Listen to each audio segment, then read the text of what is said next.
Cryptic clues. Cryptic clues. Cryptic clues. Welcome to my channel, where every story pulls you into a new mystery. Every case tests your instincts, and every clue brings us one step closer to the truth. In today's case, we follow Miss Marple as she discovers a clue left in plain sight. A faint lipstick mark pressed against a dusty mirror in an empty bedroom. But whose lips touched the glass? And why was the mirror turned to face the wall? What begins as a simple curiosity soon unravels into a secret of jealousy, vanity, and revenge, written not in ink, but in red. Stay with me till the end, because the truth behind that kiss isn't romantic. It's deadly. So, pour yourself a cup of tea and get comfortable, because today's mystery is worth every second. Until the very end. Chapter 1. The Garden Party at Rosemount. Afternoon sun cast dappled shadows through the ancient oak trees of Rosemount's garden, where the annual charity bazaar was in full swing. St. Mary Mead had turned out in force, as it always did for Lady Pemberton's garden party. Though Miss Jane Marple suspected that curiosity rather than charity drew most of the attendees, she sat quietly at a small table near the rose arbor, her knitting needles clicking steadily as she worked on a pale blue cardigan for her great-nephew. From this vantage point, she could observe the entire gathering with the practiced eye of someone who had spent 70-odd years studying human nature. "More tea, Miss Marple?" asked young Dolly Henderson, the vicar's daughter, hovering with a china teapot decorated with forget-me-nots. "How kind, dear," Miss Marple replied, extending her cup. "Such a lovely turnout today. Lady Pemberton must be pleased, indeed." Lady Pemberton, resplendent in lavender silk and pearls, was holding court near the prize roses, her musical laugh carrying across the lawn. At 62, she remained a handsome woman, though Miss Marple had noticed a certain brittleness to her smile lately, particularly when her stepson Marcus was mentioned. "Oh yes, though I do think Mrs. Hartwell looks rather put out," Dolly whispered conspiratorially, glancing toward the jam stall where a sharp-featured woman was arranging jars with military precision. "She's been going on about Lady Pemberton's new engagement announcement in the parish newsletter. Apparently, she thinks it's unseemly for a woman of Lady Pemberton's age to be carrying on with that Mr. Blackwood from the village." Miss Marple's knitting needles paused for just a moment. James Blackwood was indeed an interesting addition to St. Mary Mead Society, a distinguished man in his 50s who had arrived 6 months ago, ostensibly to write a book about English country gardens. He had rented the small cottage near the churchyard and had quickly charmed his way into the village's good graces, particularly Lady Pemberton's. "People do so enjoy their opinions," Miss Marple observed mildly, resuming her knitting, "though I suppose change can be difficult for some." Across the lawn, she watched the various players in this small drama. There was Dr. Haydock, the village physician, deep in conversation with Colonel Melrose, the chief constable, both men occasionally glancing toward the house with expressions that seemed oddly concerned. For such a festive occasion, near the croquet lawn, Marcus Pemberton, Lady Pemberton's stepson and heir to the Rosemount estate, stood, with his wife Vivian, both appearing to be having what could charitably be called a heated discussion in low voices. James Blackwood himself was notably absent from the garden, though Miss Marple had glimpsed him earlier through one of the upper windows of the house, apparently engaged in conversation with someone she couldn't identify. "I do hope Lady Pemberton's happy," Dolly continued, her youthful romanticism evident. "She's been alone for so long since Sir Geoffrey passed. 5 years, wasn't it?" "Indeed," Miss Marple agreed, though her sharp eyes had caught something that made her frown slightly. Mrs. Hartwell had abandoned her jam stall and was walking purposefully toward the house, her face set in grim determination. Whatever errand she was bent upon, it didn't bode well for the continued tranquility of the afternoon. The sound of raised voices from within the house confirmed Miss Marple's suspicions. Several guests near the terrace turned their heads, and the general chatter of the garden party took on a distinctly strained quality. "I say, what's all that about?" Colonel Melrose muttered, setting down his teacup with a rattle. The shouting grew louder, and Miss Marple distinctly heard Lady Pemberton's voice, high and distressed, followed by a man's angry retort that was cut short by the slam of a door. Then, quite suddenly, came the most blood-curdling scream that Miss Marple had heard in all her years in St. Mary Mead. The garden party froze as if someone had cast a spell over the entire gathering. Teacups halted halfway to lips, conversations died mid-sentence, and even the birds seemed to pause in their afternoon songs. It was Mrs. Hartwell who came running from the house, her face ashen, her usual composure completely shattered. She stumbled across the terrace, one hand pressed to her throat, the other gesturing wildly toward the French doors behind her. "Lady Pemberton," she gasped, her voice barely carrying across the suddenly silent garden. Someone must telephone for Dr. Haydock immediately." But Dr. Haydock was already moving, his medical bag in hand as he strode toward the house. Colonel Melrose followed close behind, his military bearing evident in his quick, purposeful steps. Miss Marple set down her knitting and rose slowly from her chair, her pale blue eyes taking in every detail of the scene before her. The way Marcus Pemberton had gone deathly white at Mrs. Hartwell's announcement, how Vivian Pemberton clutched her husband's arm with both hands, her knuckles showing white through her gloves, the fact that James Blackwood had still not appeared, despite the commotion. And most interesting of all, the way young Dolly Henderson was staring at the upper windows of the house, her face a picture of guilt and terror, as if she knew something that she very much wished she didn't. "Oh dear," Miss Marple murmured to herself, folding her knitting carefully and placing it in her bag.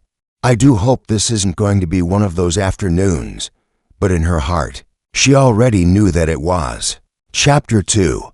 The discoverith silence that followed Mrs. Hartwell's distressed cries seemed to stretch endlessly, broken only by the sound of Dr. Haydock's footsteps echoing through the French doors. Into Rosemount's drawing room, Miss Marple moved with the careful deliberation of someone who understood that haste often obscured important details. Making her way slowly across the lawn toward the house, other guests clustered in uncertain groups, some craning their necks toward the terrace, others whispering in hushed, speculative tones. The festive atmosphere had evaporated completely, replaced by that peculiar mixture of dread and morbid curiosity that accompanies unexpected tragedy. "Stay back, please," Colonel Melrose's authoritative voice carried from the doorway. "Everyone remain in the garden for the moment." Miss Marple positioned herself near a climbing rose that afforded an excellent view of both the terrace and the scattered guests. From this vantage point, she could observe without appearing intrusive a skill she had perfected over many years, of what some might uncharitably call interference, but which she preferred to think of as helpful observation. Mrs. Hartwell had collapsed into a wicker chair, fanning herself with a program from the charity bazaar. The poor woman's face had taken on a distinctly greenish tinge, and her usual rigid composure had cracked completely. "I've never seen anything so dreadful," she was saying to anyone who would listen, her voice trembling. "The mirror, that ghastly kiss mark, and poor Mr. Blackwood just lying there." Miss Marple's eyebrows rose slightly. So it was James Blackwood who was the victim, not Lady Pemberton as she had initially feared. This information cast the entire situation in a different light.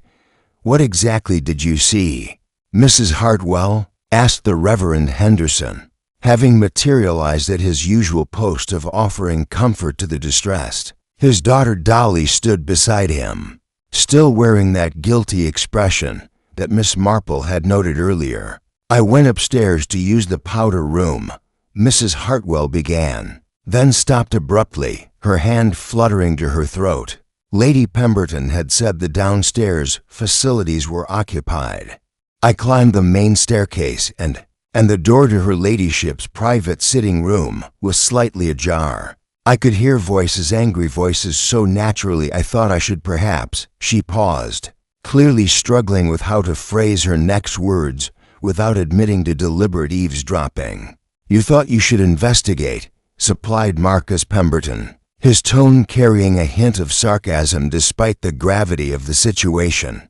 "How very public-spirited of you, Mrs. Hartwell." His wife Vivian shot him a warning look, but Marcus seemed beyond caring about social niceties. Miss Marple noticed that his hands were shaking as he lit a cigarette, and there was a small tear in his jacket sleeve that hadn't been there. During the earlier croquet game, I knocked. Mrs. Hartwell continued defensively, but there was no answer, though I could see movement through the gap in the door. So I pushed it open just a little, and she shuddered violently. Mr. Blackwood was on the floor beside Lady Pemberton's dressing table, quite obviously dead, and on the mirror, on her ladyship's dressing table mirror, there was this lipstick mark, a kiss, bright red against the glass, as if someone had pressed their lips directly to it. This detail caused a ripple of shocked murmurs among the assembled guests. Miss Marple filed the information away carefully. A lipstick kiss on a mirror was certainly unusual, and in her experience, unusual details were often the most significant. "And where was Lady Pemberton?" inquired Colonel Melrose, who had emerged from the house looking grave. Mrs. Hartwell's face crumpled. "That's just it, she wasn't there. The room was empty except for him. But I could hear water running in her private bathroom. So perhaps we should wait for official information," Miss Marple suggested gently, though her mind was already racing. The sequence of events was peculiar. Mrs. Hartwell had heard angry voices, then found Blackwood dead and Lady Pemberton apparently in her bathroom. But had she actually seen Lady Pemberton, or merely assumed her presence from the sound of running water? Dr. Haydock reappeared on the terrace, his medical bag closed and his expression professionally neutral. He approached Colonel Melrose and spoke in low tones, but Miss Marple's hearing was still quite acute. "Dead approximately 30 to 40 minutes. I'd estimate," she heard him say. "Difficult to be precise without a proper examination, but there's a head wound consistent with a fall. Could have struck the corner of the dressing table. Accident, then?" Colonel Melrose asked hopefully. Dr. Haydock's hesitation was telling. "Possibly, though the position of the body is unusual. And there's the matter of what appears to be a struggle. Some items on the dressing table were disturbed." Miss Marple glanced around the gathered guests, noting their reactions to this partially overheard conversation. Marcus Pemberton had gone even paler, if such a thing were possible, and was smoking his cigarette with short, nervous puffs. Dolly Henderson was staring fixedly at her hands, while her father maintained his professional expression of concerned sympathy. Most interesting of all was the appearance of Lady Pemberton herself, who emerged from the house at that moment looking remarkably composed for someone who had presumably just been discovered with a dead man in her private sitting room. She was immaculately dressed, her hair perfectly arranged, and her makeup flawless. In fact, Miss Marple noted with interest, her lipstick was particularly fresh and precisely applied a bright red shade. "That seemed somehow familiar. My dear friends," Lady Pemberton announced, her voice carrying clearly across the garden. "I'm afraid there's been a terrible accident.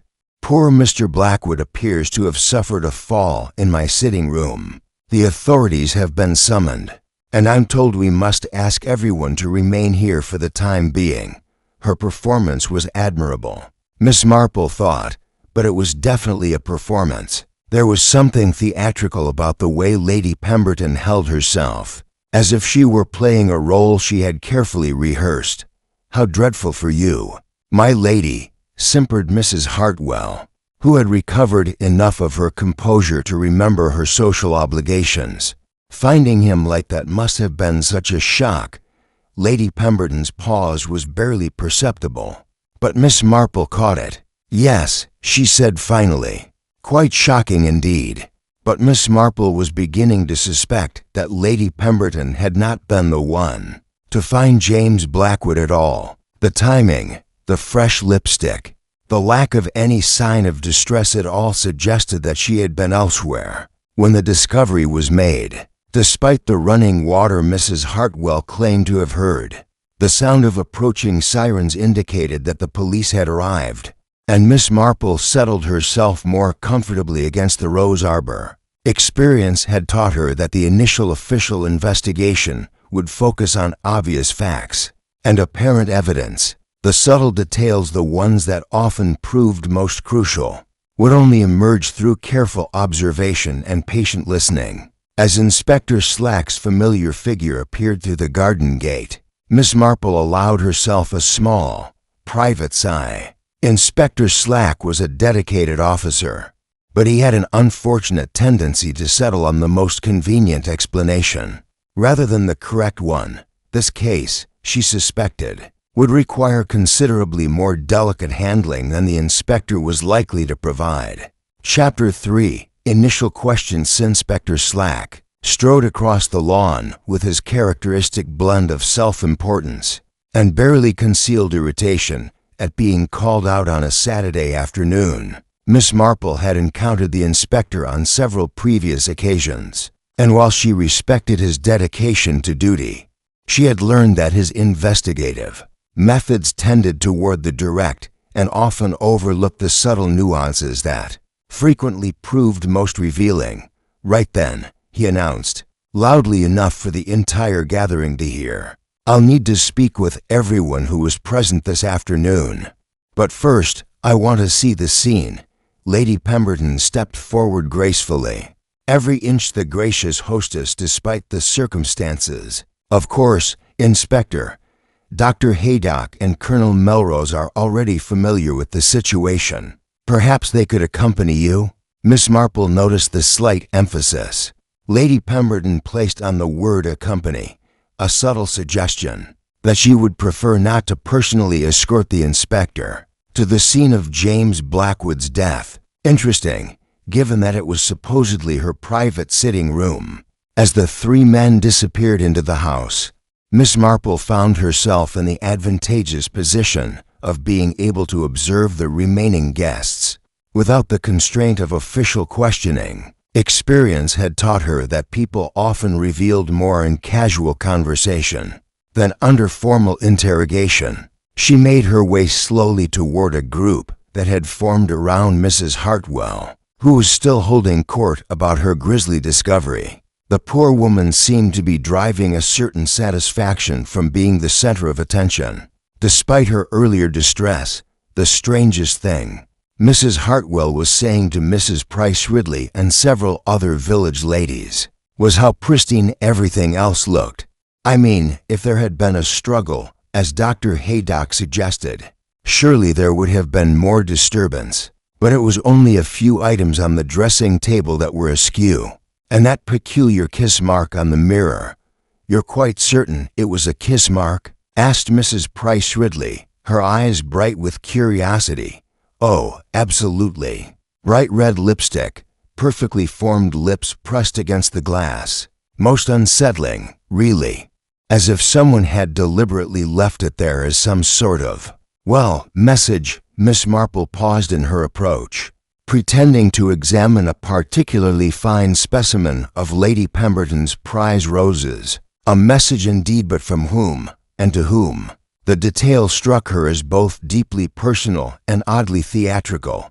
"I say, that's rather odd," came Marcus Pemberton's voice from behind her. He had approached quietly, his earlier agitation replaced by a kind of feverish intensity. "Mrs. Hartwell, you said you heard angry voices before you found Blackwood?" "Indeed I did. A man and a woman having what sounded like a frightful row. But when you actually entered the room, there was only Blackwood and the sound of running water from the bathroom?" Mrs. Hartwell nodded emphatically. "That's correct. I assumed Lady Pemberton had. Well, that she had retreated to compose herself after whatever disagreement had occurred. Marcus exchanged a meaningful look with his wife Vivian, who had moved to stand beside him. Miss Marple noticed that Vivian's usually perfect composure showed signs of strain. A slight tremor in her hands, a tightness around her eyes that spoke of considerable anxiety.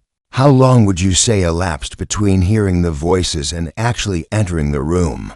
Marcus pressed. Oh, not long at all. Perhaps 2 or 3 minutes. I did hesitate on the landing, wondering if I should disturb them, but then everything went quiet, and I thought perhaps what, Mrs. Hartwell? This from Dolly Henderson, who had approached the group with an expression of almost painful intensity. Well, I thought perhaps someone might need help. The argument had sounded so very heated, and then the sudden silence was rather ominous. Miss Marple filed this information away carefully. The timeline was becoming clearer, but also more puzzling. If Mrs. Hartwell's account was accurate, someone had been in that room arguing with James Blackwood, and then had apparently vanished between the cessation of voices and her discovery of the body. Mere minutes later, the question was, how had they managed to leave the room without Mrs. Hartwell seeing them? And more importantly, where was Lady Pemberton during this crucial period? I don't suppose, Miss Marple ventured gently, that you noticed whether Lady Pemberton was wearing lipstick when she addressed us all just now? The group turned to look at her. With varying expressions of surprise, Mrs. Hartwell blinked several times before answering. Why? Yes, she was. Rather bright red, actually. I remember thinking how well it suited her complexion, though it did seem a bit vivid. For an afternoon garden party, and the kiss mark on the mirror was the same shade? Miss Marple asked innocently. Mrs. Hartwell's face went pale as the implication struck her. I couldn't say for certain. Lipstick all looks rather similar, doesn't it? Though now that you mention it, she trailed off, clearly unwilling to voice what they were all beginning to think. Miss Marple nodded sympathetically and turned her attention to young Dolly Henderson, who was looking increasingly distressed. My dear, she said kindly, you look rather pale. Perhaps you should sit down? I'm quite all right, Dolly replied quickly, but her voice carried a slight tremor. It's just, it's all rather shocking, isn't it? Poor Mr. Blackwood, you knew him well? Miss Marple inquired with gentle interest. Not well, no. He was. That is, he seemed like a pleasant enough gentleman, always polite when we met in the village, though. She hesitated, shooting a nervous glance toward her father, who was engaged in conversation with several other men near the croquet lawn, though. Miss Marple encouraged. Well, there were rumors, weren't there? About his past, I mean. Some people said he wasn't quite what he seemed, that he might have had some sort of difficulties. In his previous situation, this was news to Miss Marple, and she filed it away with considerable interest. In her experience, mysterious pasts often had a way of catching up with their owners, sometimes with fatal results. What sort of difficulties? She asked, but before Dolly could answer, Inspector Slack's voice boomed across the garden. Right, I'll need to speak with each of you individually. We'll start with whoever discovered the body, Mrs. Hartwell, if you please, as Mrs. Hartwell bustled toward the house, clearly relishing her continued importance in the proceedings. Miss Marple noticed that several members of the group exchanged worried glances.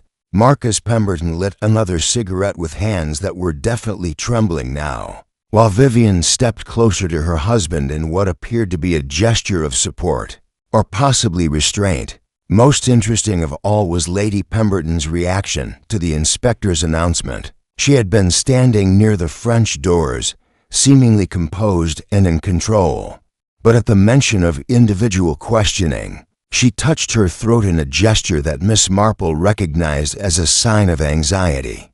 The afternoon sun was beginning to slant lower through the oak trees, casting longer shadows across the garden. What had begun as a pleasant charity bazaar had transformed into something far more sinister, and Miss Marple had the distinct feeling that the worst revelations were yet to come. She settled herself back into her chair by the rose arbor, her knitting once again in her lap. From here, she could observe the comings and goings as Inspector Slack conducted his interviews, and perhaps catch a glimpse or two of the reactions that people thought no one was watching. In her long experience, those unguarded moments often revealed more than hours of formal questioning. Chapter 4. Secrets emerged. Individual interviews proceeded with predictable efficiency, though Miss Marple noticed that each person who emerged from their session with Inspector Slack appeared more troubled than when they had entered. Mrs. Hartwell had been the first, naturally, and had returned to the garden with an air of self-importance intact, but noticeably subdued. Dr. Haydock followed, looking professionally grave. Then Colonel Melrose with the bearing of a man who had discharged his duty but found the process distasteful. Miss Marple observed these proceedings while maintaining the appearance of someone peacefully occupied with her knitting, though in reality her attention was focused entirely on the subtle interactions taking place around her. It was during Marcus Pemberton's interview that she noticed the first significant crack in the careful composure that had settled over the gathering. Vivian Pemberton, left alone while her husband was questioned, had wandered to the far end of the garden near the kitchen herb beds. Miss Marple, under the pretense of admiring Lady Pemberton's lavender, had positioned herself within earshot when Dolly Henderson approached the younger woman. "Mrs. Pemberton," Dolly said in a low, urgent voice, "I think I should tell someone about what I saw earlier, but I don't know. I mean, it might not mean anything, and I wouldn't want to cause unnecessary trouble." Vivian turned sharply, her face pale. "What did you see, Dolly?" "It was about an hour before it happened. I was helping Mother arrange the flowers in the church early this morning, and the first came by to deliver the extra arrangements to Lady Pemberton. I went around to the kitchen entrance, as Mother always told me to do, but I heard voices from the morning room, angry voices." Miss Marple's knitting needles stilled completely, though she kept her eyes fixed on her work. "Angry voices?" Vivian repeated, her voice strained. "Yes. Mr. Blackwood was saying something about the agreement and how things had gone far enough. And then I heard Lady Pemberton at least. I thought it was Lady Pemberton saying that he had no right to make demands, that he had already taken advantage of her kindness." "What did you do?" "I left the flowers on the kitchen step and hurried away. I didn't want to intrude on a private matter." But now Dolly's voice broke slightly. "Now I keep thinking that perhaps I should have stayed, or said something, or—" "You couldn't have known," Vivian said quickly, though her hands were clenched tightly at her sides. "These things, sometimes they just happen." But Miss Marple noticed that Vivian's reassurance sounded hollow, as if she were trying to convince herself as much as the distressed young woman beside her. More significantly, there was something in Vivian's manner that suggested Dolly's revelation was not entirely surprising to her. "Mrs. Pemberton," Dolly continued hesitantly, "there was something else. When I was leaving, I saw someone at one of the upstairs windows. Just a glimpse, but I'm certain it was. Well, it was someone who shouldn't have been in the house at that hour." "Who?" Vivian's voice was sharp now, almost alarmed. Before Dolly could answer, Marcus Pemberton emerged from the house, his face drawn and his hands thrust deep into his pockets. The two women quickly stepped apart, but not before Miss Marple caught the look of relief that passed across Vivian's features. At the interruption, "Dolly, dear," called the Reverend Henderson from across the garden. "I believe Inspector Slack would like to see you next," as Dolly hurried toward the house, shooting one last meaningful look at Vivian. Miss Marple rose slowly from her chair and approached the herb garden. Vivian was standing perfectly still, staring at the lavender bushes with unseeing eyes. Such a shocking afternoon, Miss Marple observed gently, settling beside a particularly robust rosemary plant. Poor Mr. Blackwood. I understand he was quite new to our little community. Vivian started, as if she had forgotten anyone else was present. Yes, quite new. 6 months or so. And had he settled in well? It can be difficult for newcomers to find their place in a village like St. Mary Mead. I wouldn't really know. Marcus and I don't socialize much with Lady Pemberton's friends. The words came out stilted, as if Vivian were choosing each one carefully. Of course, Miss Marple said understandingly, family relationships can be complex, particularly when there are questions of inheritance and such practical matters. The shot struck home. Vivian's face went white, and she gripped the low stone wall that bordered the herb garden. I don't know what you mean, she said, but her voice lacked conviction. Oh, my dear, I didn't mean to imply anything untoward, Miss Marple replied with gentle concern. It's simply that in my experience, when there are significant changes in family circumstances, such as a wealthy widow's engagement to a new gentleman, it's natural for everyone to feel somewhat unsettled. Vivian was quiet for a long moment, apparently wrestling with some internal decision. Finally, she spoke in a voice so low that Miss Marple had to lean forward to catch the words. Mr. Blackwood wasn't what he seemed, Miss Marple. Marcus discovered that he had been, well, let's say that his interest in Lady Pemberton wasn't entirely romantic. Miss Marple said thoughtfully. And did Lady Pemberton know of your husband's suspicions? Marcus confronted him about it last week. There was a terrible scene. Mr. Blackwood denied everything, of course, but Marcus had found evidence, letters, documents that proved he had done this sort of thing before, targeted wealthy widows, gained their trust, and then he would disappear with whatever he could manage to extract from them. Money, jewelry, sometimes even legal agreements that gave him rights to property. Miss Marple nodded slowly. The picture was becoming clearer, though it raised as many questions as it answered. And today, do you think Lady Pemberton had learned the truth? Vivian's composure finally cracked completely. I think Marcus may have told her. This morning, before the garden party, he was so angry, so determined to protect her from making a terrible mistake. He said he couldn't stand by and watch her be victimized. That was very noble of him. Miss Marple observed, was it? Vivian's voice was bitter. Because now Mr. Blackwood is dead, and my husband was one of the last people to speak with him. And Inspector Slack has been asking the most pointed questions about Marcus's whereabouts this afternoon. The implications hung heavy in the air between them. If Marcus had indeed exposed James Blackwood as a fortune hunter, and if Lady Pemberton had confronted Blackwood about it, then the argument Mrs. Hartwell had overheard took on an entirely different significance.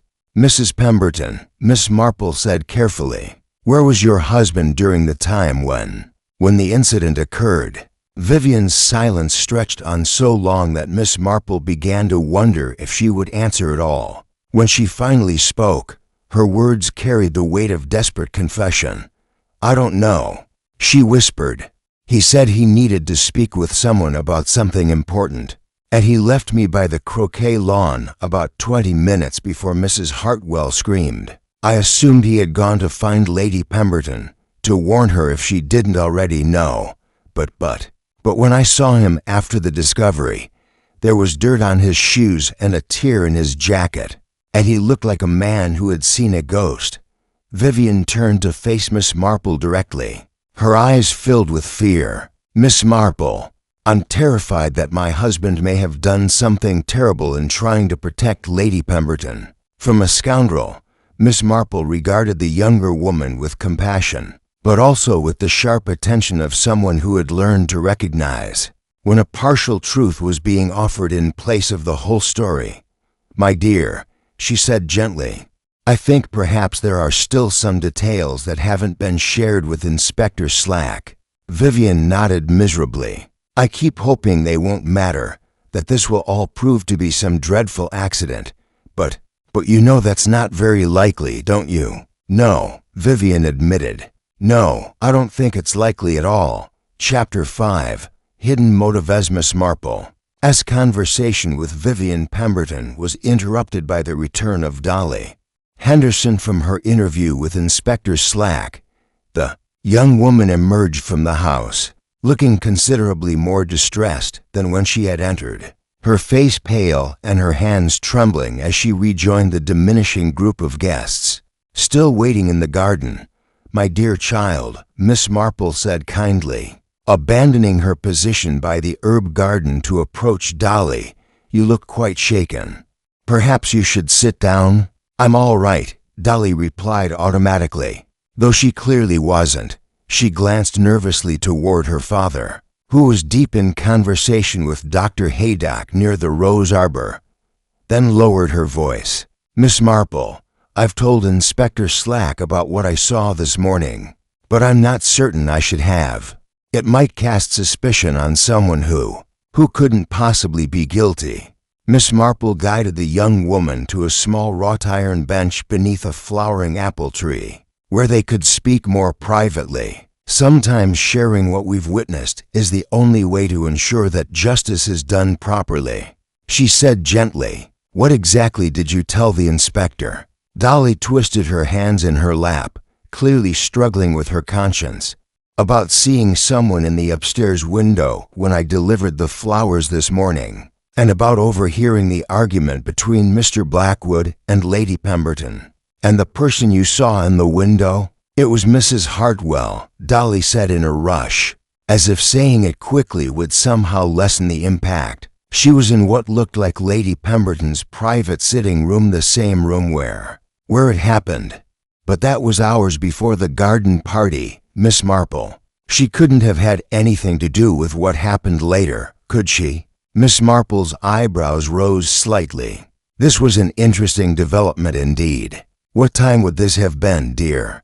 "About 9:30 this morning. I had finished arranging the altar flowers and was bringing the extras over, before returning home to help Mother with preparations for the bazaar." "And you're quite certain it was Mrs. Hartwell?" "Oh yes, absolutely. She was standing at the window looking down into the garden, and the morning light was very clear. She seemed to be, well, watching something intently."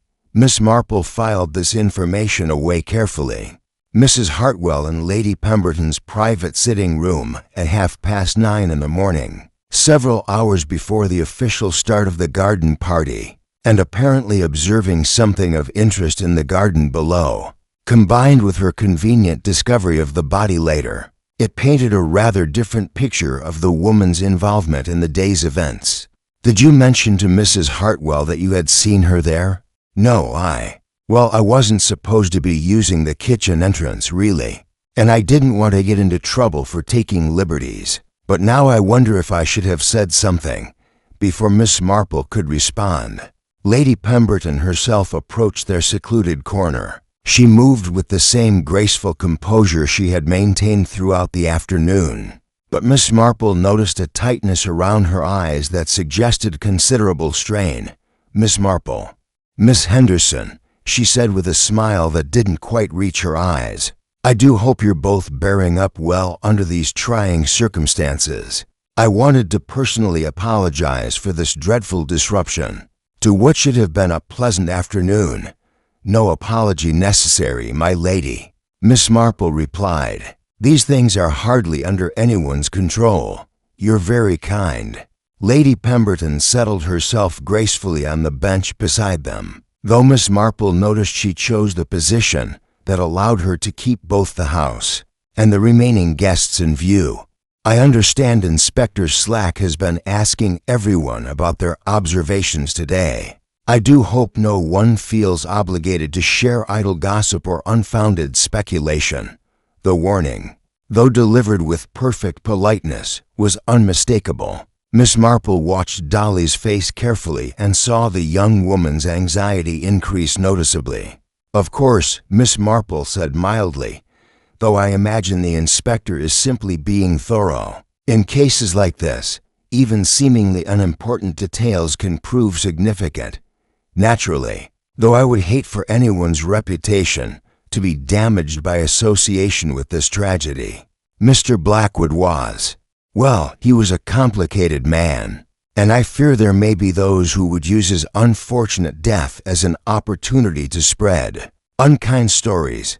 Miss Marple's interest sharpened. Lady Pemberton was being remarkably forthcoming about James Blackwood's character, particularly given her previous public defense of their relationship. Had you known him long before he came to St. Mary Mead? She asked with innocent curiosity. Lady Pemberton's pause was barely perceptible, but it was there. Not personally, no. He came with excellent references, of course. Letters from previous employers, testimonials to his character. I had no reason to doubt his sincerity when he expressed an interest in our local history and gardens. How fortunate that his interests aligned so well with Rosemount's attractions. Miss Marple observed. Yes, Lady Pemberton agreed, though her tone had grown noticeably cooler.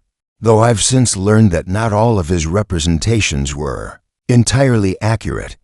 Dolly shifted uncomfortably beside them, and Miss Marple sensed that the young woman was struggling with whether to speak. Finally, Dolly cleared her throat tentatively. Lady Pemberton, when I delivered the flowers this morning and overheard the argument, Mr. Blackwood mentioned something about an agreement. He seemed quite insistent about it.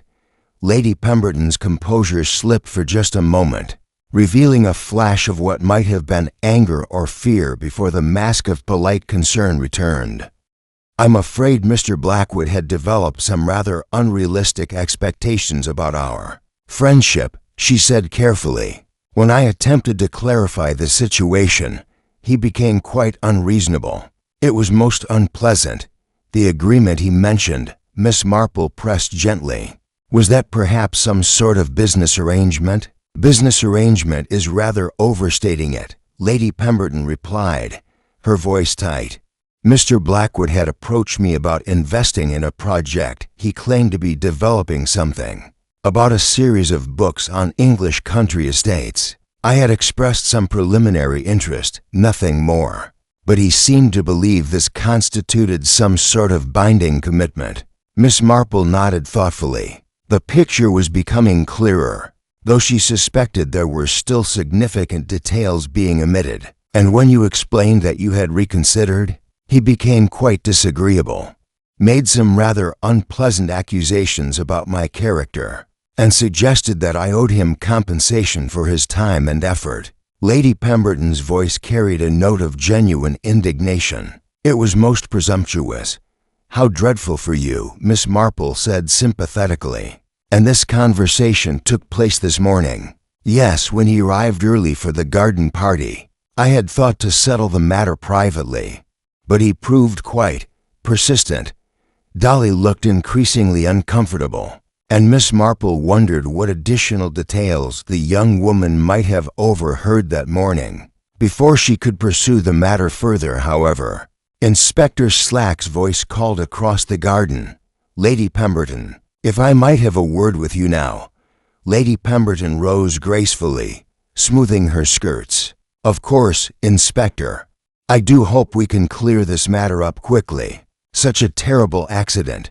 As she walked toward the house, Miss Marple noticed that her step was perhaps not quite as steady as her voice had been. The careful composure was beginning to show definite cracks. Miss Marple, Dolly whispered urgently once Lady Pemberton was out of earshot. I don't think she's telling the whole truth about that argument this morning. Oh, what makes you say that, dear?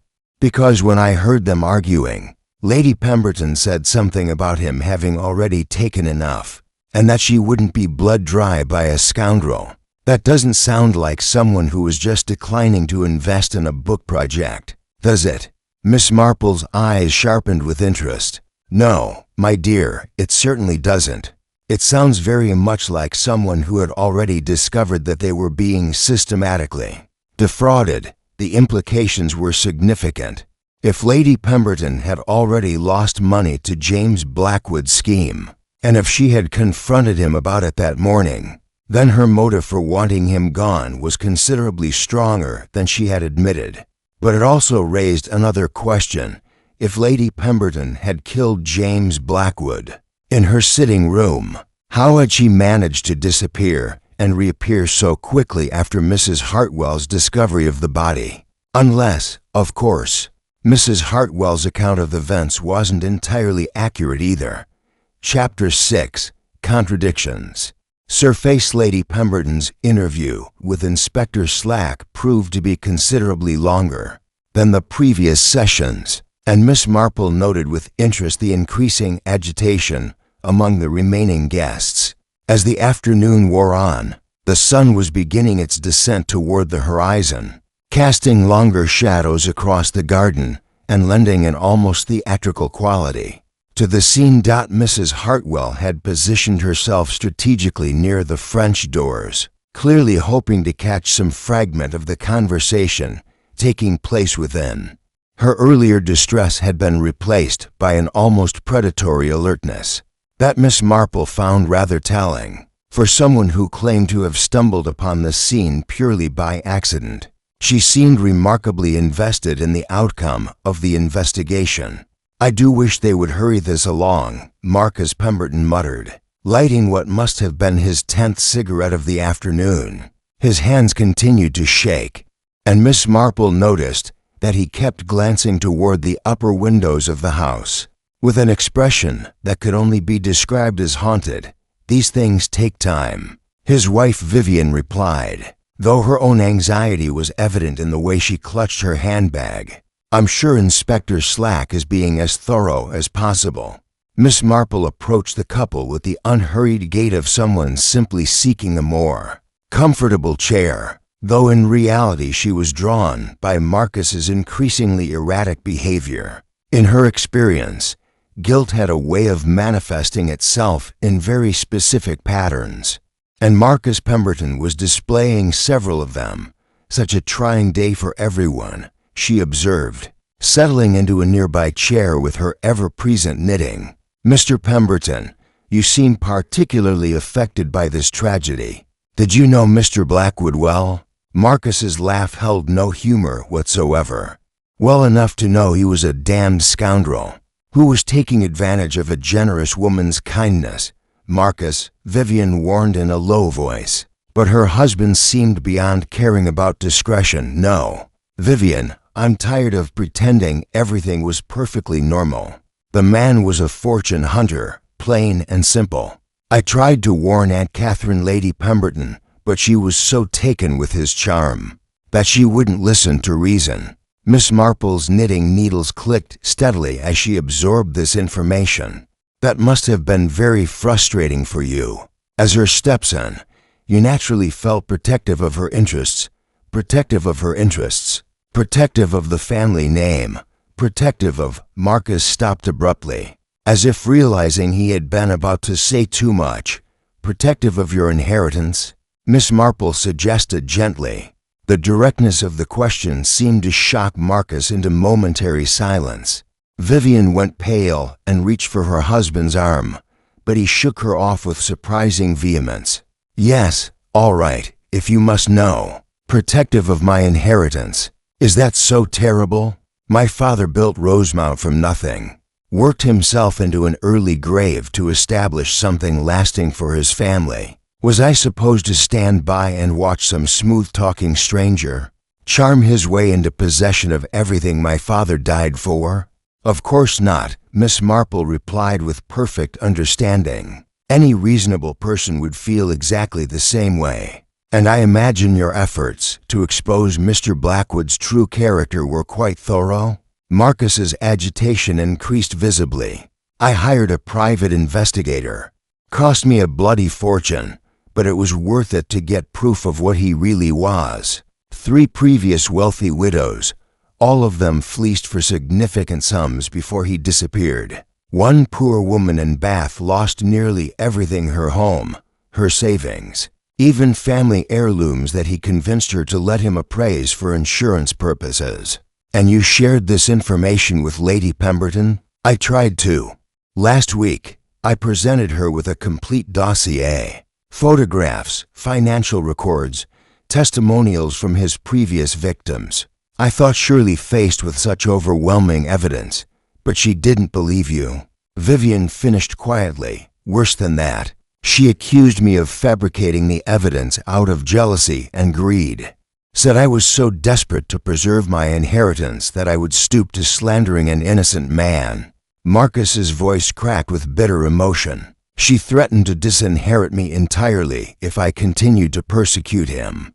Miss Marple absorbed this revelation with growing interest. The family dynamics were far more complex than they had initially appeared, and Marcus's motive for wanting James Blackwood gone was even stronger than she had suspected. That must have been devastating, she said with genuine sympathy. Devastating and infuriating. So yes, I confronted Blackwood directly. This morning, before the garden party, I told him I knew exactly what he was and that I wouldn't stand by and watch him destroy my family. And how did he respond? Marcus was quiet for a long moment, staring at his hands. When he finally spoke, his voice was barely above a whisper. He laughed, said it was too late anyway, that Catherine had already signed documents that would ensure his financial security, regardless of what happened to their personal relationship. He said I could expose him to the entire village if I wanted, it wouldn't matter, because he'd already gotten what he came for. The implications of this statement hung heavy in the afternoon air. If Blackwood had already secured some sort of legal claim to Lady Pemberton's assets, then his death would not necessarily resolve the family's financial concerns. In fact, it might make matters considerably worse by drawing official attention to whatever fraudulent documents he had obtained. Documents? Miss Marple inquired delicately. Some sort of investment partnership agreement. From what I could gather, he was rather vague about the details, but he seemed quite confident in his legal position. Marcus ground out his cigarette with unnecessary force. The smug bastard actually had the nerve to suggest that I should be grateful for his discretion in not publicizing Catherine's vulnerability. To the rest of the village, Miss Marple's mind raced as she considered the ramifications. If James Blackwood had indeed obtained legitimate legal documents from Lady Pemberton, then his murder might not have been motivated by the desire to prevent future fraud, but rather by the desperate need to retrieve evidence of fraud that had already occurred. Mr. Pemberton, she said carefully, when you spoke with Mr. Blackwood this morning, was anyone else present? No, we were alone. I made sure of that. I didn't want Catherine to overhear anything that might upset her further. And where did this conversation take place? Marcus hesitated, exchanging a meaningful look with his wife. In the morning room, initially, but Blackwood suggested we continue our discussion somewhere more private. We walked out to the old summer house at the far end of the garden.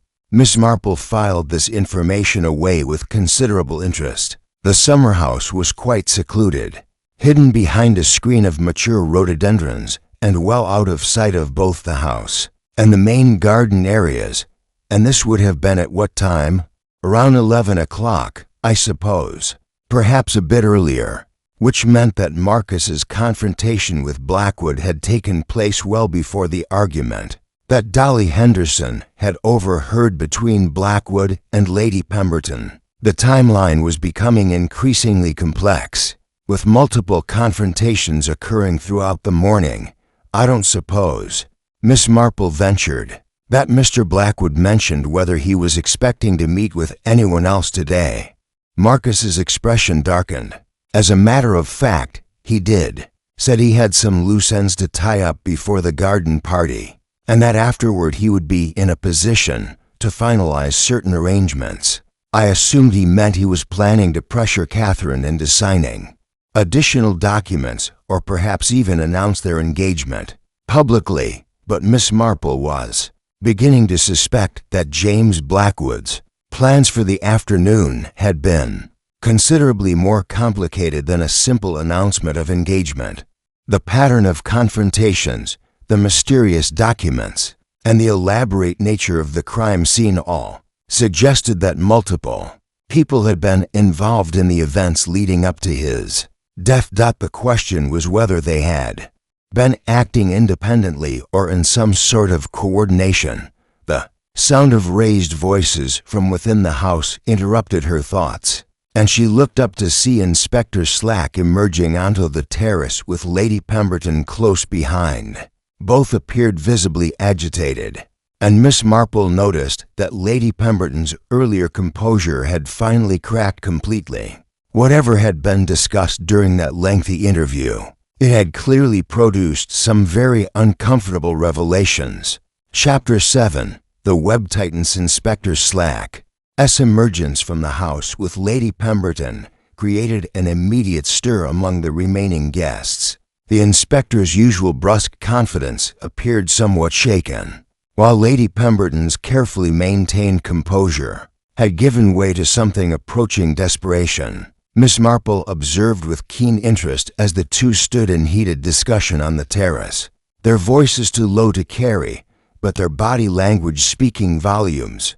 "I must insist that you reconsider," Lady Pemberton was saying as Miss Marple drew closer, under the pretense of admiring the climbing roses that adorned the terrace walls. "Surely there's been some misunderstanding. I'm afraid the facts speak for themselves." "Your ladyship," Inspector Slack replied, his tone carrying an unusual note of regret. "The documents found in Mr. Blackwood's room paint a rather clear picture." Miss Marple's attention sharpened. Documents found in Blackwood's room suggested that the inspector had expanded his investigation beyond the immediate crime scene, always a promising development in cases where the obvious solution proved inadequate. Lady Pemberton caught sight of Miss Marple's approach and immediately fell silent, though her distress remained evident. The inspector, following her gaze, nodded curtly in Miss Marple's direction. "Miss Marple, isn't it? I'll need to speak with you shortly. But first I have some additional questions for the other guests." "Of course, Inspector. I'm quite at your disposal." Miss Marple settled herself on a nearby garden bench, positioning herself where she could observe both the terrace conversation and the reactions of the other guests scattered about the garden. Marcus Pemberton had abandoned all pretense of casual conversation and was pacing nervously near the croquet lawn, his cigarette forgotten between his fingers. Vivian stood watching him with the expression of someone witnessing the gradual collapse of everything she held dear. Near the rose arbor, Mrs. Hartwell maintained her vigil with the focused intensity of a predator sensing wounded prey. Most interesting of all was the behavior of young Dolly Henderson, who had positioned herself near the kitchen garden where she could observe the house, while remaining largely unnoticed. The girl's earlier distress had been replaced by something that looked remarkably like calculation, and Miss Marple found herself wondering what additional secrets might be concealed behind that innocent facade. "Mrs. Pemberton," Inspector Slack called, his voice carrying across the garden. "If I might have a word with you now." Vivian started as if struck, then walked slowly toward the house with the measured pace of someone approaching an execution. Marcus made as if to follow her, but the inspector's sharp gesture stopped him short. "You'll have your turn, sir. For now, please remain with the other guests," as Vivian disappeared into the house. Miss Marple noticed that Lady Pemberton had moved to the far end of the terrace, where she stood staring out over the garden with unseeing eyes. The afternoon light cast harsh shadows across her face, emphasizing the strain of the past few hours. "Such a difficult day for you," Miss Marple observed, approaching with the gentle sympathy of one elderly lady. Offering comfort to another, Lady Pemberton turned, and Miss Marple was struck by the desperate vulnerability in her eyes. "Miss Marple, I find myself in the most impossible situation. Inspector Slack seems to believe that he suggested that my relationship with Mr. Blackwood was not entirely voluntary. This was an interesting development indeed. Miss Marple maintained her expression of kindly concern, while her mind raced through the implications. How distressing for you. I'm sure Inspector Slack is simply trying to understand the full scope of your association with Mr.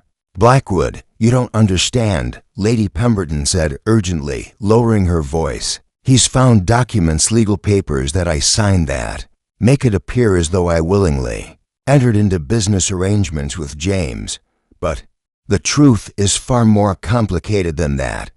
Miss Marple waited patiently, understanding that sometimes the most important revelations came when people felt compelled to justify their actions to a sympathetic listener. James presented himself as someone with extensive experience in historical preservation. He claimed to represent a consortium of investors interested in creating a trust for English country estates. The paperwork he showed me was so professional, so convincing. Lady Pemberton's voice trailed off as she relived her humiliation. And you signed documents related to this trust? More than that, I agreed to provide Rosemount as collateral for what I believed was a loan to help establish the preservation fund. The terms seemed quite reasonable: a modest interest rate, flexible repayment schedule, all contingent on the successful establishment of the trust. Miss Marple nodded with understanding. But the trust was fictitious? Entirely. When Marcus confronted me with evidence of James's previous deceptions, I demanded that James provide proof of the trust's legitimacy. That's when I discovered that the documents I had signed actually transferred a significant portion of Rosemount's assets directly to him, with no mention of any preservation trust whatsoever. The picture was becoming clearer, and Miss Marple felt a familiar stirring of indignation at the elaborate cruelty of the deception. And this discovery led to your confrontation with him this morning? I was furious, naturally. I demanded that he return the documents and leave St. Mary Mead immediately.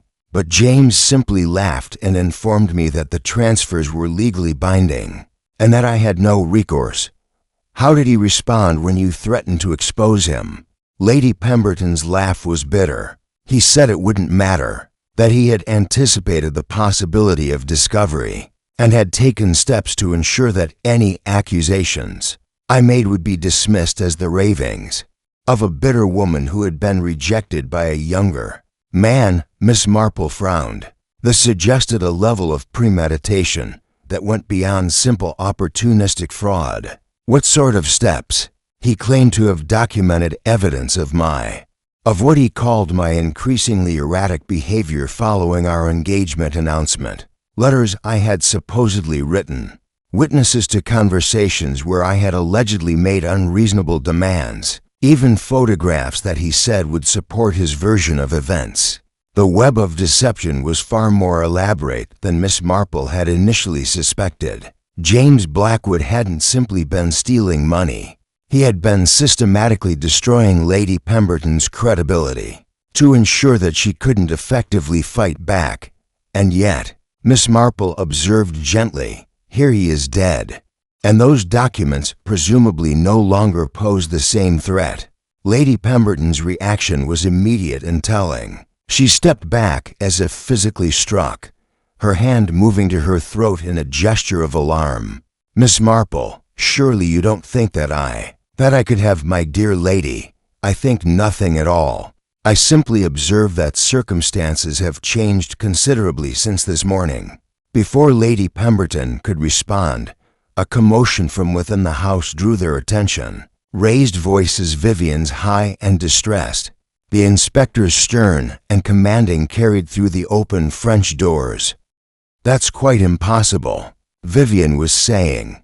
Marcus would never. He couldn't. Inspector Slack's response was inaudible, but its effect on the listeners was immediate. Marcus Pemberton dropped his cigarette and strode toward the house with the determined gait of a man preparing for battle. Now see here, Inspector, he called as he reached the terrace. I won't have my wife subjected to accusations and insinuations. If you have questions for me, ask them directly. Very well, Mr. Pemberton. I do indeed have questions for you, specifically about your whereabouts between 2 and 3 o'clock this afternoon, and about certain items found in your jacket pocket. Marcus went very still, and Miss Marple noticed that his hands clenched into fists at his sides. What items? A key to this house, sir. Specifically, a key to the private entrance that leads directly to Lady Pemberton's sitting room, the same room where Mr. Blackwood met his end. The silence that followed this announcement was profound. Miss Marple felt the pieces of the puzzle shifting and rearranging themselves in her mind. But the complete picture remained frustratingly elusive. I can explain that, Marcus said finally, though his voice lacked conviction. I'm sure you can, sir, and you'll have ample opportunity to do so at the station. Marcus Pemberton, I'm arresting you on suspicion of the murder of James Blackwood. As Inspector Slack recited the formal caution, Miss Marple found herself studying the reactions of everyone present. Marcus's stunned disbelief, Vivian's desperate tears, Lady Pemberton's carefully controlled relief. All were exactly what one might expect under the circumstances, all except for Mrs. Hartwell's reaction, which struck Miss Marple as distinctly odd. Instead of shock or satisfaction at seeing justice apparently served, the woman was watching the proceedings with what could only be described as anxiety, as if the arrest had created new problems rather than solving existing ones. And young Dolly Henderson had gone very pale indeed, staring at Marcus with an expression of guilt that seemed entirely disproportionate to the situation. Miss Marple had the distinct feeling that Inspector Slack's investigation had only scratched the surface of a far more complex web of deception and motivation. Chapter 8: Doubts and Revelations. Arrest of Marcus Pemberton cast a pall over the remaining guests that was almost palpable.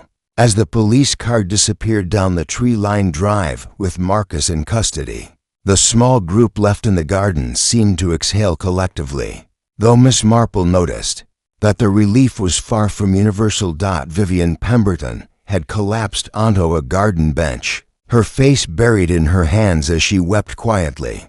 Lady Pemberton hovered nearby, making awkward attempts at comfort while clearly struggling with her own conflicted emotions. The resolution of her financial difficulties through Marcus's arrest was obvious, but Miss Marple detected an undercurrent of genuine distress at the personal cost. There, my dear," Lady Pemberton was saying with forced brightness. "I'm sure this is all some dreadful misunderstanding.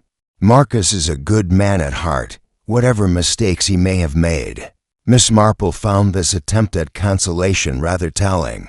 Lady Pemberton seemed to be working quite hard to convince herself that Marcus's guilt was a foregone conclusion. Despite her words of support, Inspector Slack remained behind to wrap up the preliminary investigation, and Miss Marple was not surprised when he approached her with his notebook at the ready. She had been expecting this interview, though she suspected it would be rather more perfunctory than illuminating. "Miss Marple, I apologize for the delay.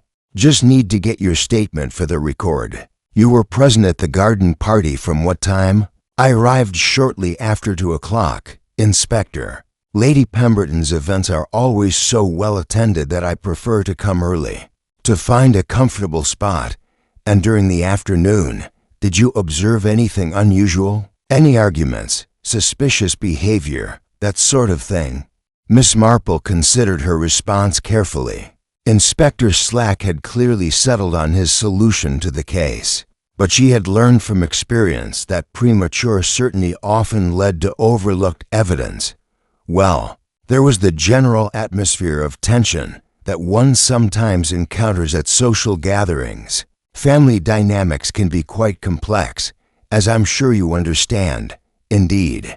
And specifically regarding Marcus Pemberton, did you notice anything about his behavior that struck you as concerning? He did seem rather agitated, certainly, though given what we now know about his concerns regarding Mr. Blackwood's character, That's perhaps understandable. Inspector Slack nodded with satisfaction, clearly interpreting her observation as confirmation of his theory.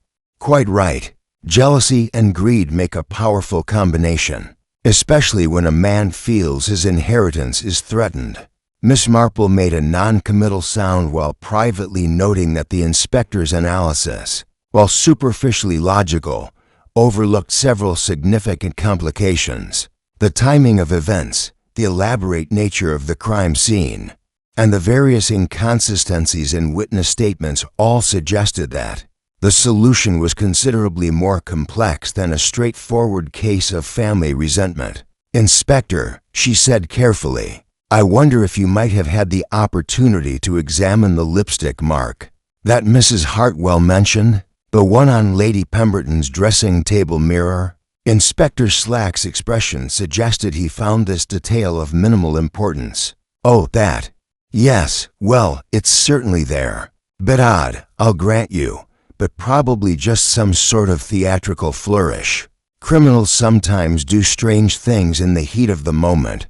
And you've determined that it matches Lady Pemberton's lipstick? Haven't had it analyzed yet, but it's the right color. Lady Pemberton was wearing bright red lipstick this afternoon." As several witnesses can attest, Miss Marple nodded thoughtfully, though she found the inspector's casual dismissal of this evidence rather troubling. In her experience, seemingly inexplicable details often prove to be the key to understanding the true sequence of events. "If I might ask, Inspector, what exactly convinced you that Marcus Pemberton was responsible? The key in his pocket certainly suggests access to the room, but nothing, Miss Marple. The man had motive, means, and opportunity. He'd threatened Blackwood that very morning. He had a key to the room where the murder took place, and he can't account for his whereabouts during the crucial period. Open and shut case, I'd say." Miss Marple was about to respond when she noticed that Dolly Henderson had approached their conversation with obvious reluctance. The young woman's face was pale, and she was twisting her hands in her skirt with nervous energy. "Inspector Slack," Dolly began hesitantly, "I wonder if I might. That is, there's something I didn't mention earlier that might be important." The inspector turned to her with mild irritation. "What is it, miss? The investigation is essentially complete, but if you have additional information, it's about the key you found in Mr. Pemberton's pocket. I think I know how it got there." This pronouncement created immediate silence among the small group that had gathered. Even Vivian Pemberton looked up from her tears, hope flickering across her features for the first time since her husband's arrest. "Go on," Inspector Slack said, his notebook ready. "This morning, when I was delivering the flowers to the kitchen, I saw Mrs. Hartwell coming out of the house, through the side door, the one that leads to Lady Pemberton's private sitting room. She seemed quite flustered, and she was carrying something in her hand. Mrs. Hartwell, who had been standing near enough to overhear, stepped forward with an expression of indignation. "I most certainly was not. Young lady, I don't know what you think you saw, but please, Mrs. Hartwell," Inspector Slack said firmly. "Let the girl finish her statement." Dolly continued with growing confidence. "She didn't see me because I was behind the garden shed, but I watched her walk quickly toward the croquet lawn, where the early preparations were taking place. Mr. Pemberton was there, helping to set up the wickets, and I saw her speak with him briefly before putting something into his jacket pocket." The implications of this revelation were immediately apparent to everyone present. If Mrs. Hartwell had planted the key in Marcus's pocket, then his possession of it proved nothing about his guilt. That's a very serious accusation. "Miss Henderson," Inspector Slack said gravely, "are you absolutely certain of what you observed?" "Completely certain. I remember thinking it was odd that Mrs. Hartwell was using the private entrance, and I was curious about what she had given to Mr. Pemberton. But then I had to hurry home to help Mother with the flower arrangements for the altar, so I didn't think any more about it until Until you heard about the key being found in his pocket, Miss Marple finished gently. Dolly nodded miserably. I should have spoken up immediately, but I was afraid of getting into trouble for watching people without permission. And then when Mr. Pemberton was arrested, I realized that my silence might have contributed to a terrible injustice. Inspector Slack's confident demeanor had evaporated completely. He turned to Mrs. Hartwell with a stern expression. Well, madam, what do you have to say to this? Mrs. Hartwell's face had gone through several interesting color changes during Dolly's recitation, settling finally on a sickly yellow that suggested considerable internal distress. That is, the girl is mistaken. I may have spoken with Mr. Pemberton briefly about the arrangements for the afternoon, but I certainly didn't put anything in his pocket. And your presence in Lady Pemberton's private sitting room this morning? I was looking for Lady Pemberton to discuss the placement of the charity stalls. When I couldn't find her in the main house, I thought perhaps she might be in her private apartments. Miss Marple listened to this explanation with considerable interest. Mrs. Hartwell's justification was plausible enough, but it didn't account for Dolly's observation of her emerging from the room with something in her hand, nor did it explain her apparent agitation at the time.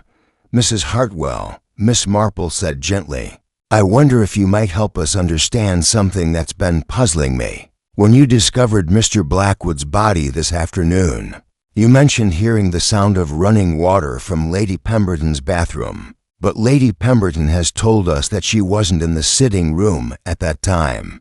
Do you suppose it's possible that someone else was using her facilities? Mrs. Hartwell's reaction to this question was immediate and telling. She took a step backward, her hand flying to her throat, and for a moment Miss Marple thought she might actually faint. I don't know what you're suggesting, but I resent the implication. I'm not suggesting anything at all, Miss Marple replied calmly. I'm simply trying to understand the sequence of events. You see, if someone was indeed in Lady Pemberton's bathroom when you discovered the body, then they would have had an excellent opportunity to observe your reaction to the scene. They might even have had time to clean themselves up if they had been involved. In Mr. Blackwood's unfortunate accident, the silence that followed this observation was profound.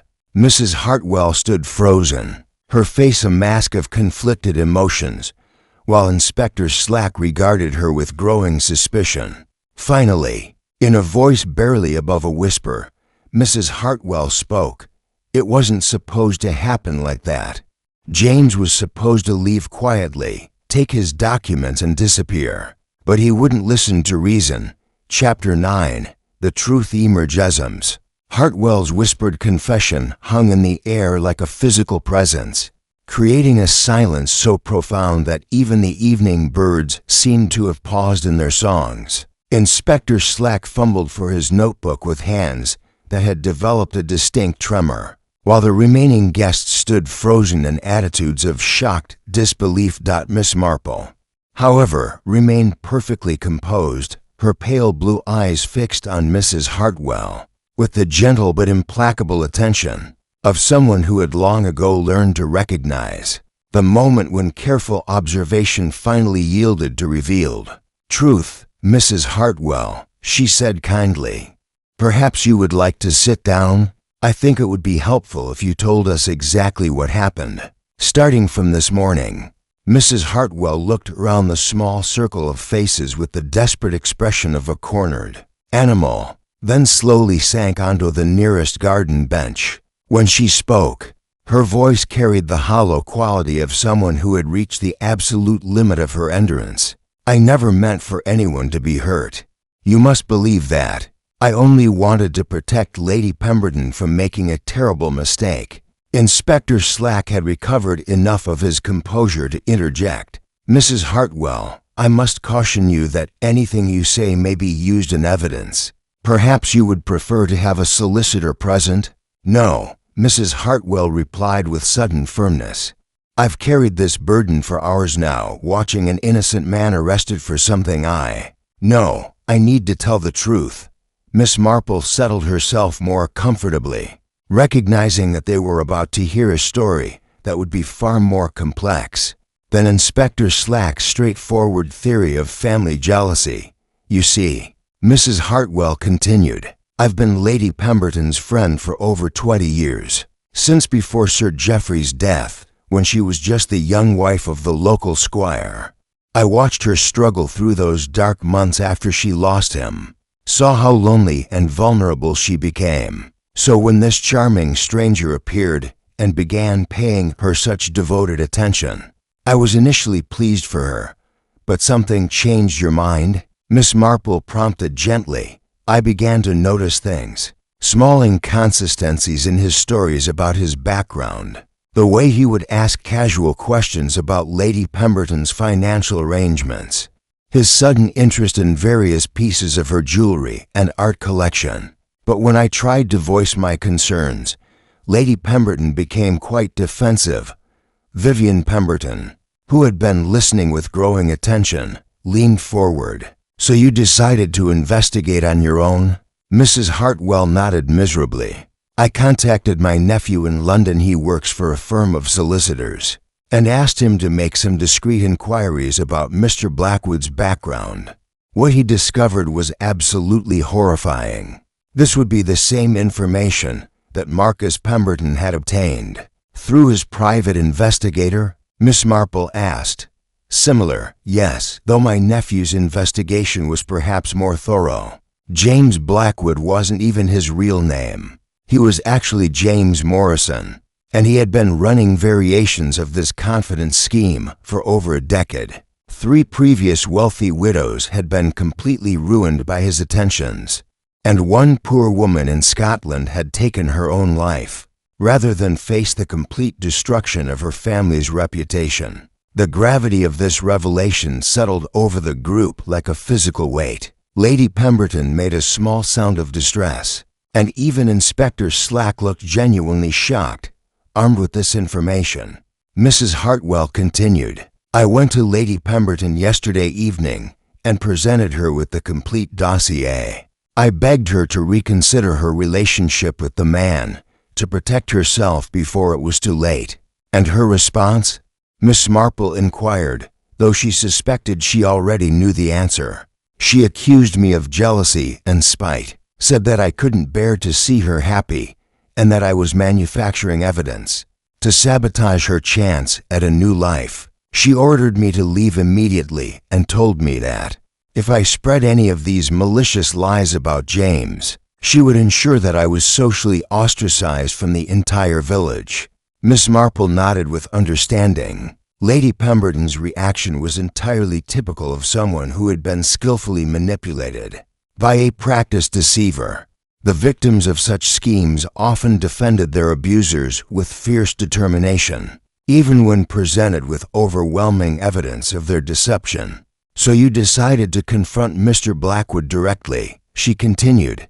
This morning, yes. I knew he often took an early walk through the village, so I intercepted him near the church and told him that I knew exactly what he was. I demanded that he leave Lady Pemberton alone and disappear from St. Mary Mead immediately. And his reaction? Mrs. Hartwell's face twisted with remembered anger. He laughed at me, said that it was far too late for such heroic gestures, that he had already secured everything he needed from Lady Pemberton, and that my amateur detective work was irrelevant. He said that within a few hours, he would be in a position to announce that he and Lady Pemberton were not only engaged, but had entered into a business partnership that would make any future interference impossible. Inspector Slack looked up from his furious note-taking. Business partnership? Apparently, he had convinced her to sign documents that would give him legal authority over significant portions of her estate. He claimed it was for tax purposes and investment opportunities. But my nephew had warned me that this was a common technique among confidence men. Once they have legal standing, it becomes nearly impossible to remove them, even after their true nature is exposed. The pieces of the puzzle were falling into place with devastating clarity. Miss Marple could see how Mrs. Hartwell's protective instincts had been gradually transformed into desperate determination. "So you followed him to Rosemount," she said. "I waited until the garden party preparations were well underway, then used the key that Lady Pemberton had given me years ago for emergencies. I knew James would be upstairs getting ready for the afternoon, and I thought perhaps if I could find these documents, I could destroy them before any permanent damage was done." "And you found him in Lady Pemberton's sitting room?" Mrs. Hartwell nodded, tears beginning to flow freely down her cheeks. "He was there with a briefcase full of papers, organizing them with the most satisfied expression on his face. When he saw me, he wasn't even surprised, just smiled that horrible, patronizing smile and asked if I had come to apologize for my earlier rudeness." "What happened then?" Miss Marple asked, though her tone remained remarkably gentle despite the gravity of the confession they were hearing. "I tried to reason with him one more time, begged him to take whatever money he had already gotten and simply disappear. But he refused, said that Lady Pemberton was the most profitable mark he had ever found, and that he intended to extract every possible penny from her before moving on to his next victim." Mrs. Hartwell paused, seeming to gather her strength for the most difficult part of her story. "That's when I saw the lipstick on Lady Pemberton's dressing table. It was bright red, the same shade she had been wearing lately to please James. And suddenly I was filled with such rage at how completely he had manipulated her, how he had changed even small things about her appearance to suit his preferences. I picked up the lipstick, and before I knew what I was doing, I had pressed it to the mirror and made that kiss mark, a symbolic gesture," Miss Marple observed. "I told him it was a goodbye kiss from all the women he had deceived and destroyed, that this was where his predatory career would end. And then," Mrs. Hartwell's voice dropped to barely a whisper, "he flew into a rage, started toward me, saying he would teach me the consequences of interfering with his business. I stepped backward, and he came after me, his face twisted with fury. I had Lady Pemberton's letter opener in my hand. I had picked it up from the desk when I was looking through his papers, and when he lunged at me, she couldn't finish the sentence. But she didn't need to. The picture was clear enough. It was self-defense," Vivian Pemberton said suddenly, her voice filled with conviction. "You were protecting yourself from a dangerous criminal." But Miss Marple was studying Mrs. Hartwell's face with the careful attention of someone who recognized that even now, the complete truth had not been told. Chapter 10, Miss Marple's Deduction. The silence that followed Mrs. Hartwell's confession was broken only by the gentle evening breeze, rustling through the oak leaves overhead. Inspector Slack had stopped writing, his pen suspended above his notebook as he struggled to process this dramatic reversal of his investigation. The other guests remained motionless, as if afraid that any sudden movement might shatter the fragile moment of revealed truth. Miss Marple, however, continued to regard Mrs. Hartwell with that peculiar blend of sympathy and penetrating observation that had served her so well over the years. There was something in the woman's demeanor, a subtle tension beneath the apparent relief, that suggested the complete story had yet to be told.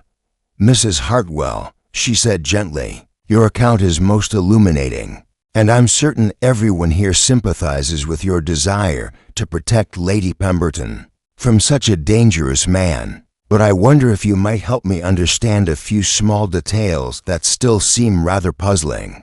Mrs. Hartwell looked up sharply, alarm flickering across her features. "What sort of details?" "Well, for instance, the matter of timing. You've described a confrontation that took place in Lady Pemberton's sitting room, resulting in Mr. Blackwood's death. But according to your own account this afternoon, when you discovered the body, you heard the sound of running water from Lady Pemberton's private bathroom."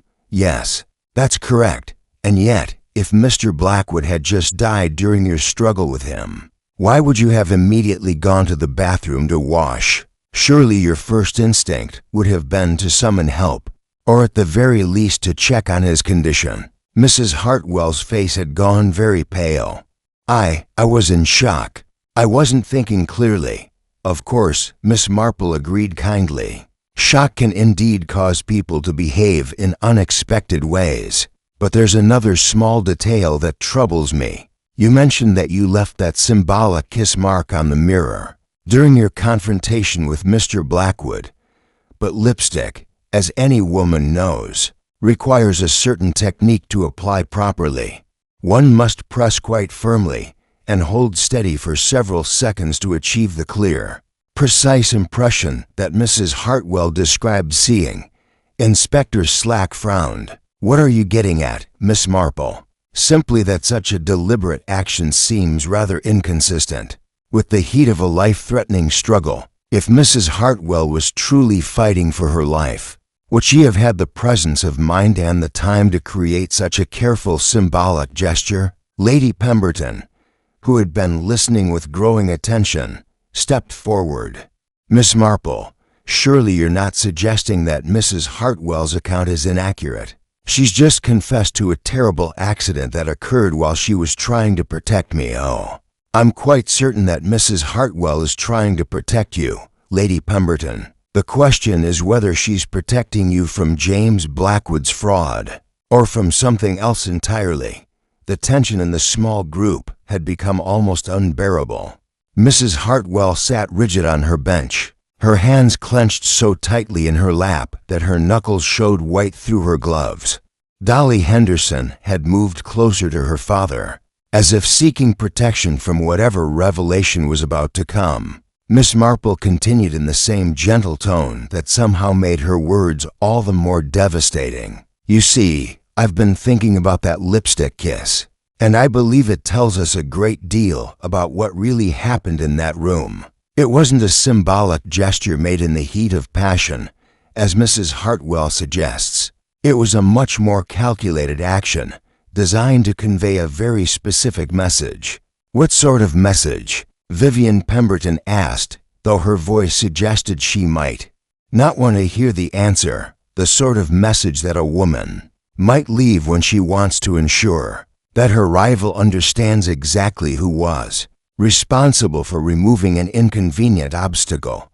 The words hung in the air like an accusation, and Miss Marple turned her attention to Lady Pemberton with the focused intensity of someone who had finally identified the true center of the mystery. Lady Pemberton, when you spoke with Inspector Slack this afternoon, you mentioned that you had discovered James Blackwood's true character through Marcus's evidence. But I suspect that discovery was made somewhat earlier than you admitted, wasn't it? Lady Pemberton's composure, which had been cracking steadily throughout the afternoon, finally shattered completely. Her hand flew to her throat, and for a moment Miss Marple thought she might faint. I don't know what you mean, she whispered. I think you do, my dear. You see, Mrs. Hartwell's story contains one fundamental flaw. She claims that she killed James Blackwood in self-defense during a struggle in your sitting room. But if that were true, then how did she manage to leave the scene completely unobserved, clean herself up, and return to discover the body as if for the first time? Inspector Slack was scribbling furiously now, clearly struggling to keep pace with Miss Marple's reasoning.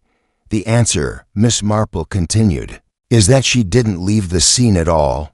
She remained hidden in your bathroom, Lady Pemberton, while you dealt with the aftermath of James Blackwood's death. That's impossible. Lady Pemberton protested, but her voice lacked conviction. Is it? Consider the timeline more carefully. Mrs. Hartwell confronted James Blackwood in your sitting room, as she described, but the struggle she mentioned, the one that resulted in his death, that wasn't between Mrs. Hartwell and James Blackwood. It was between you and James Blackwood, and Mrs. Hartwell witnessed it. The revelation struck the assembled group like a physical blow. Vivian Pemberton gasped audibly, while Inspector Slack looked up from his notebook with an expression of complete bewilderment. When you arrived at your sitting room, Miss Marple said, addressing Lady Pemberton directly, you found Mrs. Hartwell confronting James Blackwood about his fraudulent schemes. Perhaps he had been threatening her, or perhaps she had already discovered some particularly damaging piece of evidence among his papers. In any case, you realized that the game was up, that your carefully constructed relationship with James was about to be exposed as the elaborate deception it was. "You're wrong," Lady Pemberton said desperately. "James was the deceiver, not me. He was stealing from me, manipulating me. Oh, but that's where you're quite mistaken, my dear. James Blackwood may have been a confidence man, but he wasn't your victim. He was your partner." The silence that followed this pronouncement was profound. Miss Marple allowed it to stretch for several moments before continuing, her voice carrying the weight of absolute certainty. "You see, I began to suspect the truth when I considered the elaborate nature of James's documentation of your erratic behavior. Such detailed preparation suggested someone with intimate knowledge of your character and circumstance, is not someone who had known you for only 6 months, but someone who had been planning this deception for considerably longer." Lady Pemberton's face had gone ashen, but she remained silent. "The lipstick kiss was your signature, wasn't it? Your way of marking the end of a successful partnership and the elimination of a partner who had perhaps become too demanding or too dangerous to your long-term security." Miss Marple's pale blue eyes held Lady Pemberton's gaze with gentle but implacable determination. "The question now, my dear, is whether you're prepared to tell us the complete truth about your relationship with James Blackwood and exactly what happened in your sitting room this afternoon."